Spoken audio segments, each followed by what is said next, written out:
கடல் என்றால் அலைகள் இருந்து கொண்டே இருப்பதைப் போல வாழ்க்கை என்றால் இன்பமும் துன்பமும் கலந்துதான் இருக்கும்.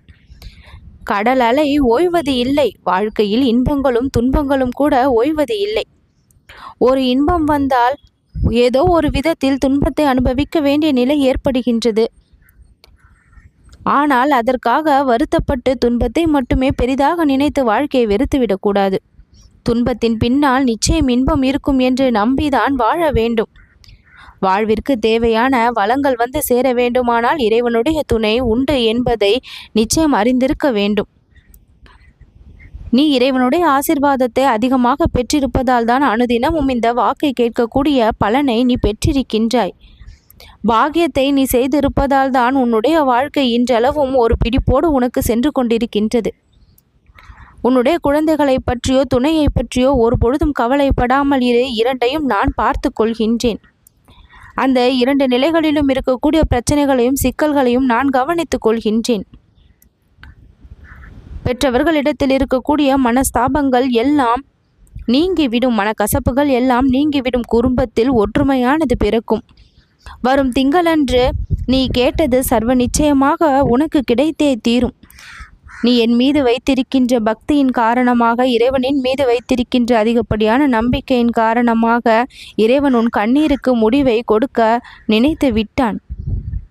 அதன் காரணமாக உன் கரத்தில் வந்து சேரப்போகின்ற அந்த அதிர்ஷ்டம் உன் வாழ்க்கையை முழுமையாக நல்ல மாற்றத்தினுள் கொண்டு செல்லும். எத்தனை துன்பங்களை அனுபவித்தாலும் மனதிற்குள் நீ வலிமையோடு தான் இருக்கின்றாய். அந்த வலிமையை நான் பலமுறை பார்த்திருக்கின்றேன்.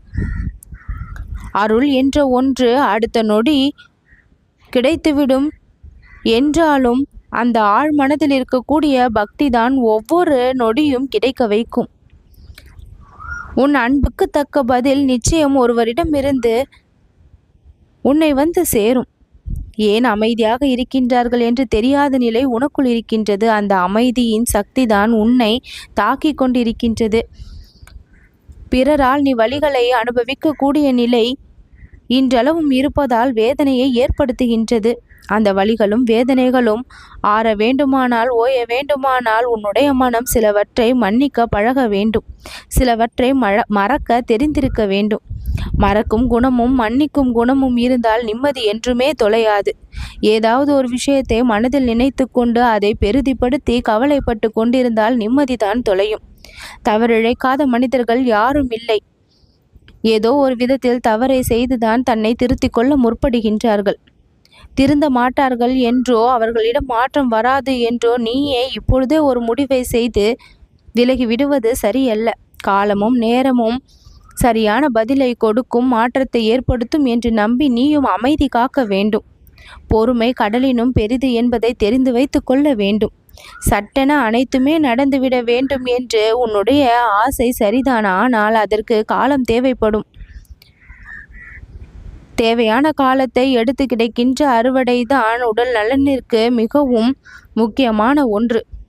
அவசர விளைச்சலும் அவசர அறுவடையும் அவசர நோயை தருவது போல வாழ்க்கையிலும் பல இன்ப துன்பங்களும் அப்படிதான். எடுக்க வேண்டிய நேரத்தை எடுத்துதான் அனைத்தும் சரியானதாக கிடைக்கும். அதுவரை சற்று பொறுமையாக தான் இருக்க வேண்டும். உனக்கு சந்தோஷத்தை கொடுக்கக்கூடிய சில விஷயங்களில் நீ கவனத்தை செலுத்து. உனக்கு மன ஆறுதலை, மன நிம்மதியை எந்த விஷயங்கள் கொடுக்கின்றதோ அதில் உன் ஆர்வத்தை நீ திருப்பு. உன்னை கவலைப்படும் விஷயங்களை எல்லாம் சற்று தள்ளி வை. உன் கஷ்டத்துக்கு பின்னால் ஏதோ ஒரு இன்பம் ஒளிந்திருக்கும் என்று நம்பி செயல்படு. ஒவ்வொரு இரவின் அடுத்த கட்டம் பகல் என்பதைப் போல துன்பத்தின் அடுத்த கட்டமும் இன்பமாக தான் இருக்கும். எது வந்தாலும் பார்த்து கொள்ளலாம் என்கின்ற மனதைரியம் உன்னிடம் இருக்கும் பட்சத்தில் யாரும் உன்னை தோற்கடிக்க முடியாது. பிறரால் நீ காயப்பட மாட்டாய். வெற்றி உன்னை தழுவிக்கொண்டே இருக்கும். பயந்தால்தான் தோல்வியை சந்திக்க வேண்டிய நிலை ஏற்படும். பயத்திலிருந்து தள்ளி வந்தால் தோல்வியும் உன்னை விட்டு விலகி ஓடிவிடும். ஒரு பிரச்சனை வருகின்றது என்றால் ஆர்ப்பாட்டத்தோடு அதை அணுகாமல் சற்று அமைதியாக உற்று நோக்க வேண்டும். எங்கிருந்து அது ஆரம்பமாக இருக்கின்றது, எதற்காக ஆரம்பமாக இருக்கின்றது, அது ஏன் உன்னை நோக்கி வந்திருக்கின்றது, நாம் எப்படி இதை சரியாக தீர்க்க முடியும் என்று சற்று அமைதியாக ஆராய்ந்தால், இறைவனின் துணை கொண்டு ஆராய்ந்தால், இறைவனோடு பேசி கலந்து ஆலோசித்து ஒரு முடிவை எடுத்தால் அது சரியானதாக இருக்கும். இறைவன் உன்னோடு பேச மாட்டான் என்று நீ நினைக்கின்றாயா? அமைதியான இடத்தில் அமர்ந்து உன் பிரச்சனைகளை மனதோடு இறைவனிடம் கூடிப்பார். அதற்கான பதில் உன்னை சுற்றி கிடைத்து கொண்டே இருக்கும். பல அறிகுறிகள் அது விஷயமாக உனக்கு தென்படும். இந்த பிரபஞ்சத்தோடு நீ தொடர்பில் இணைந்து விடுவாய்.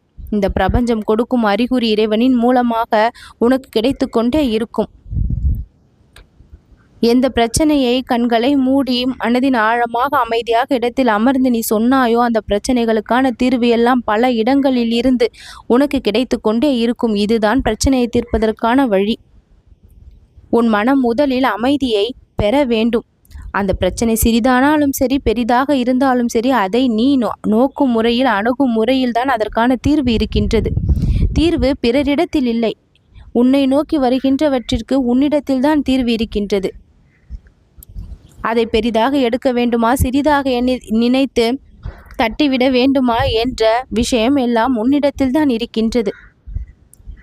பெரிய பெரிய சாதனைகளை செய்தவர்கள் எல்லாம் மனதளவில் சற்று எல்லா விஷயத்திற்கும் அமைதியை காப்பார்கள். அமைதியாக சிந்திப்பார்கள். பல விஷயங்களை வெளிப்படையாக சொல்ல மாட்டார்கள். இரகசியத்தை கடைபிடிப்பார்கள். ஆனால் ஒரு சிறிய பிரச்சனை என்றாலும் அதை பெரிதாக்கி கஷ்டப்படுபவர்கள் எல்லாம் இரகசியத்தை உடைத்து கொண்டே இருப்பார்கள். மனம் விட்டு பேசுகின்றேன் என்ற பெயரில் அனைத்து விஷயங்களையும் பிறரிடம் பகிர்ந்து மேலும் சிக்கலில் மாட்டிக்கொள்வார்கள். ஒரு விஷயம் உன்னை தாக்க வருகின்றது என்று உனக்கு தெரிந்தால், பிரச்சனை வருகின்றது என்று தெரிந்தால், முதலில் நீ அமைதி அடை.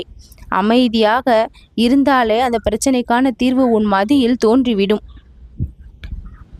எல்லா நேரமும் உனக்கான நேரம்தான், நல்ல நேரம்தான், அதிர்ஷ்ட நேரம்தான்.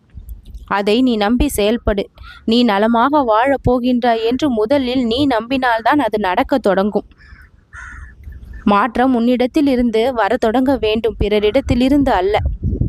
பிறர் உன்னை குறை கூறுகின்றார்கள் என்று நீ அவர்களை குறை கூறிக்கொண்டு இருப்பது எல்லாம் நேரத்தை வீணடிக்கின்ற விஷயங்கள். அவற்றை எல்லாம் தள்ளி வைத்து விடு. யார் உன்னை குறை கூறினாலும் கண்டு கொள்ளாதே. உனக்கான செயல்களை நீ செய்தபடி இரு. காலமும் நேரமும் மாறும்போது தானாக அவர்களும் மாறிவிடுவார்கள். சூழ்நிலைகள் ஒரே மாதிரி எப்பொழுதும் இருக்காது. மாறி மாறி சுழன்று கொண்டே இருக்கும் கால சக்கரங்கள் போல. அதற்கு ஏற்றாற் போல உன்னுடைய வாழ்க்கை பயணத்தை தைரியத்தோடு நீதான் வாழ தொடங்க வேண்டும். உனக்கு பின்னால் எல்லா நேரத்திலும் இந்த விநாயகனினுடைய துணை எப்பொழுதும் இருக்கும். என்னுடைய அருளால், ஆசியினால் உன் கரத்திற்கு தேவையான ஒன்று சற்று நேரத்தில் வரும். நல்லது நடக்கும்.